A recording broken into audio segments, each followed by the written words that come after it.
ಮಲಯಾಳಂ ಚಿತ್ರರಂಗದ ಖ್ಯಾತ ನಿರ್ದೇಶಕ ಅಲಿ ಅಕ್ಬರ್ ಮತ್ತು ಅವರ ಪತ್ನಿ ಹಿಂದೂ ಧರ್ಮಕ್ಕೆ ಮತಾಂತರಗೊಂಡಿದ್ದಾರೆ. ಈ ಸುದ್ದಿ ದೇಶಾದ್ಯಂತ ಸಂಚಲನ ಉಂಟು ಮಾಡಿದೆ. ಬಿಜೆಪಿಯು ದೇಶಾದ್ಯಂತ ಮತಾಂತರ ನಿಷೇಧ ಕಾಯ್ದೆ ಜಾರಿಗೊಳಿಸುವ ಉದ್ದೇಶ ಹೊಂದಿದೆ ಎಂದು ಹೇಳುತ್ತಿದೆ. ಆದರೆ ಬೇರೆ ಧರ್ಮದಿಂದ ಹಿಂದೂ ಧರ್ಮಕ್ಕೆ ಮತಾಂತರವಾಗುತ್ತಿರುವ ಘಟನೆಗಳ ಬಗ್ಗೆ ಇದೀಗ ಮೌನ ವಹಿಸಿದೆ. ಕೆಲವು ತಿಂಗಳ ಹಿಂದೆ ಅಲಿ ಅಕ್ಬರ್ ಹಿಂದೂ ಧರ್ಮಕ್ಕೆ ಮತಾಂತರವಾಗಲು ಪೂರ್ವ ಸಿದ್ಧತೆ ಕೈಗೊಂಡಿದ್ದರು. ಅವರು ಇಸ್ಲಾಂನಲ್ಲಿರುವ ಕಟ್ಟುಪಾಡುಗಳಿಂದ ಕಿರಿಕಿರಿಗೆ ಒಳಪಟ್ಟಿರುವುದಾಗಿ ಹೇಳಿಕೊಂಡಿದ್ದು, ನಾನು ಮುಕ್ತತೆಯ ಧರ್ಮವನ್ನು ಸ್ವೀಕರಿಸುವುದಾಗಿ ಅವರು ಹೇಳಿದ್ದಾರೆ. ಅಲಿ ಅಕ್ಬರ್ ಇದೀಗ ತಮ್ಮ ಹೆಸರನ್ನು ರಾಮಸಿಂಹನ್ ಎಂದು ಬದಲಿಸಿಕೊಂಡಿದ್ದಾರೆ. ಸನಾತನ ಹಿಂದೂ ಧರ್ಮಕ್ಕೆ ಪುರೋಹಿತರ ಸಮ್ಮುಖದಲ್ಲಿ ಪತ್ನಿ ಲೂಸಿ ಜೊತೆಗೆ ಮತಾಂತರಗೊಂಡಿದ್ದಾರೆ. ಮತಾಂತರ ಎನ್ನುವುದು ಪ್ರತಿಯೊಬ್ಬನ ಹಕ್ಕಾಗಿದೆ. ಭಾರತದ ಸಂವಿಧಾನದ ಪ್ರಕಾರ ಯಾರು ಯಾವುದೇ ಧರ್ಮವನ್ನು ಸ್ವೀಕರಿಸಬಹುದಾಗಿದೆ.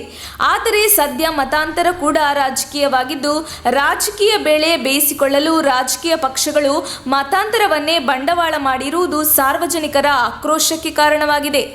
ഇമോജികൾ ഇന്ത്യക്കെതിരായിട്ട് ആയിരക്കണക്കിന് ചിരിക്കുന്ന ഇമോജികളിട്ട പരമ തെണ്ടികളോടുള്ള എന്റെ ഉത്തരമാണ്. ഇന്നു മുതൽ ഞാൻ മുസ്ലിം അല്ല, ഭാരതീയനാണ്. ഞാനും എന്റെ കുടുംബവും ഞങ്ങൾ തീരുമാനിച്ചു. മുന്നോട്ടുള്ള പോകുന്ന എനിക്ക് ഈ രാഷ്ട്രത്തിന്റെ കൂടെ നിൽക്കണം. രാഷ്ട്രവിരുദ്ധ ശക്തികൾക്കെതിരെ യാതൊരു മടിയും കൂടാതെ സംസാരിക്കണം.